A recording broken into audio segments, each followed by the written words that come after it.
Urdu umpire کے معزز ساتھیوں، السلام علیکم۔ پیارے ساتھیوں، کیپ ٹاؤن جنوبی افریقہ کا ایک مشہور اور خوبصورت ساحلی شہر ہے جسے متعدد معاملات میں انفرادیت حاصل ہے۔ یہاں کے رابن جزیرہ پرنسپل ٹرسٹ مخالف اور نوبل انعام یافتہ نیلسن منڈیلا کو 18 سال پابند سلاسل رکھا گیا تھا۔ کیپ ٹاؤن کو نباتات کا گھر اور سیاحوں کی جنت بھی کہا جاتا ہے۔ اس شہر کو یہ سعادت بھی حاصل ہے کہ 1967 میں دنیا کا سب سے پہلا بائی پاس آپریشن یہیں پر کیپ ٹاؤن میڈیکل یونیورسٹی میں کیا گیا تھا۔ کیپ ٹاؤن میڈیکل یونیورسٹی کا چھڑا ہے تو آپ کو اسی سے جڑا ایک منفرد اور حیرت انگیز واقعہ سناتے ہیں۔ یہ ذکر ہے کہ ایسے سرجن ڈاکٹر کا جس نے آج تک کبھی کسی سکول کی شکل تک نہیں دیکھی تھی۔ صرف یہی نہیں بلکہ یہ نہ تو انگریزی کا کوئی لفظ پڑھ سکتا تھا اور نہ ہی لکھ سکتا تھا، لیکن اسے یہ اعزاز حاصل ہے کہ اس نے جنوبی افریقہ کی نامور کیپ ٹاؤن میڈیکل یونیورسٹی کے 30,000 طالب علموں کی تربیت کی، اور وہ بھی سرجری جیسے اہم شعبے کی۔ یاد رہے کہ یہ وہی یونیورسٹی ہے جہاں دنیا کا سب سے پہلا بائی پاس آپریشن کیا گیا تھا۔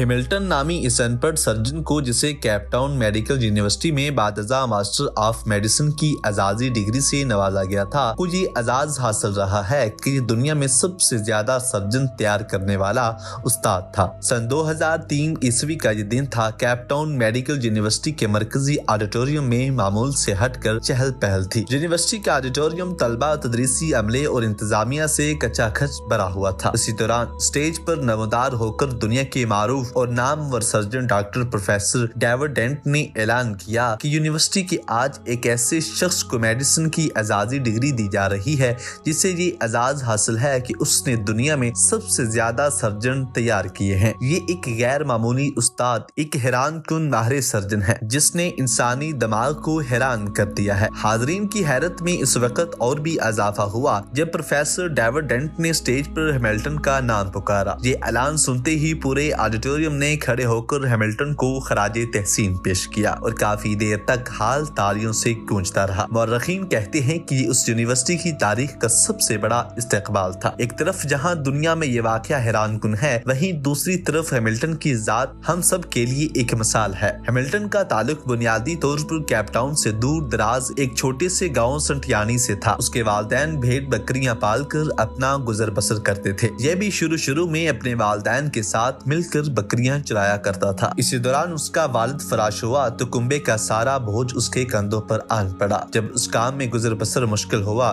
تو یہ کیپ ٹاؤن آ گیا تاکہ محنت مزدوری کر کے اپنا اور خاندان والوں کا پیٹ پال سکے۔ یہ ان دونوں کی بات ہے جب کیپ ٹاؤن میڈیکل یونیورسٹی کی تعمیراتی کام ہو رہا تھا اور یونیورسٹی میں مزدور بھرتی ہو گیا۔ یہ اپنے گزر بسر کے پیسے رکھ کر اضافی رقم گھر والوں کو بھجواتا رہا۔ جب تعمیراتی کام اختتام کو پہنچا تو یہ یونیورسٹی میں مالی بھرتی ہو گیا۔ اس کی ذمہ داریوں میں سے سائنس لیبارٹری کے سامنے پارک میں گھاس کاٹنا تھا۔ یہ اسی جگہ 3 سال تک کام کرتا رہا۔ پھر اس کی قسمت نے ایک ایسے مقام تک پہنچا دیا جسے بادی النظر میں عقل بھی تسلیم کرنے سے قاصر ہوتی ہے۔ بڑوں سے سنتے آئے ہیں کہ قدرت جب کسی کو عروج دینا چاہتی ہے تو اسباب بھی وہ خود ہی پیدا کر لیتی ہے۔ اسی پارک کے عین سامنے ایک یونیورسٹی کے ایک پروفیسر رابرٹ جوئس اپنی لیبارٹری میں ایک انوکھا تجربہ کر رہے تھے۔ ان کی تحقیق ایک زرافے پر تھی جسے انہوں نے آپریشن ٹیبل پر بے ہوش کر رکھا تھا۔ جو ہی انہوں نے آپریشن شروع کیا، زرافہ نیم بے ہوشی میں حرکت کرنے لگا۔ ایسے ہی فوری طور پر سنبھالنے کے لیے انہیں ایک مدد کی ضرورت پڑی۔ اچانک ان کی نظر پارک پر سامنے کام کرتے ہیملٹن پر پڑی۔ پروفیسر نے اسے بلا کر مضبوطی سے زرافے کی گردن تھامنے کی ہدایت کی۔ یہ آپریشن 8 گھنٹے پر محیط تھا۔ اسی دوران پروفیسر اور اس کی ٹیم کے لوگ چائے کافی کے وقفے کرتے رہے، لیکن ہیملٹن مضبوطی سے زرافے کو تھامے کھڑا رہا۔ اگلے دن پھر پروفیسر نے اسے بلا لیا۔ وہ آیا اور پھر زرافے کو پکڑ کر کھڑا رہا۔ یہ عمل کئی ماہ تک جاری رہا۔ یہ آپریشن تھیٹر میں آتا اور پروفیسر کی اور اس کی ٹیم کی مدد کرتا اور پھر واپس پارک میں جا کر اپنی ڈیوٹی سرے انجام دیتا۔ اسی دوران اس نے نہ تو اپنی ڈیوٹی اور نہ ہی پروفیسر کی ڈیوٹی سے کبھی کوئی کوتاہی برتی، نہ ہی کبھی کسی معاوضے کا مطالبہ کیا۔ پروفیسر رابرٹ اس کے اندر چھپی صلاحیتوں کو بھانپ چکے تھے، اسی لیے انہوں نے اسے مالی سے لیبارٹری معاون مددگار بنا دیا۔ ہیملٹن یہاں بھی اپنی ذمہ داریوں کو انتہائی احسن طریقے سے نبھاتا رہا اور لیبارٹریز میں موجود سرجنوں کے اعتماد میں اضافہ کرتا چلا گیا۔ 1958 کا سال طب کی دنیا میں ایک اہم سنگ میل ثابت ہوا جب اس یونیورسٹی میں ڈاکٹر کرسچن برنارڈ آئے اور انہوں نے دل کی امراض کی آپریشن کا آغاز کیا۔ یہاں یہاں بھی ان کی نظر ہیملٹن پر پڑی جو اس لیبارٹری میں اپنی صلاحیتوں کا سکہ منوا چکے تھے۔ ڈاکٹر برنارڈ کی ہر